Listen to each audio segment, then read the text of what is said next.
យើងចេញមកពីគ្រួសារនេះអត់សំណាងយើងស្ដួចស្ដើងជាងគេបន្តិចមែនតែបើមានឱកាសធ្វើការសុំធ្វើការឲ្យអស់ពីចិត្តទីមួយកុំបោះចោលការខំប្រឹងយើងកើតមកចំគ្រួសារនេះអត់មែនសំណាងយើងមានអត់ច្រើនទេហើយបើសិនជាយើងអត់ខំប្រឹងទៀត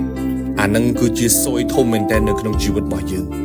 ងចេញពីគ្រួសារនេះអត់តែកុំបោះចោលការខំប្រឹងរបស់យើងឲ្យសោះគ្រូខ្ញុំក៏ផ្ដាំថាភ្លៀងនៅលើដំបូលផ្ទះអ្នកមានភ្លៀងនោះក៏ធ្លាក់លើដំបូលផ្ទះយើងដែរដំបូលគេធំទឹកផ្ទះគេបបោគេមិនត្រង់ក៏បានដែរប៉ុន្តែដំបូលផ្ទះយើងតូចបើសិនជាយើងខ្នះខ្នែងជាងគេបន្តិចយើងអាចសល់ទឹកខ្លះសម្រាប់ប្រើដែរយើងចេញពីតកូលអ្នកខ្សត់សំណាងយើងគឺស្ដួចស្ដើងជាងគេទៅហើយឱកាសយើងក៏តិចតួចជាងគេដែរប៉ុន្តែបើយើងផ្ដេកផ្ដួលមិនចាប់យកឱកាសតូចទាំងអស់នឹងយើងអត់ខ្វល់ជាមួយ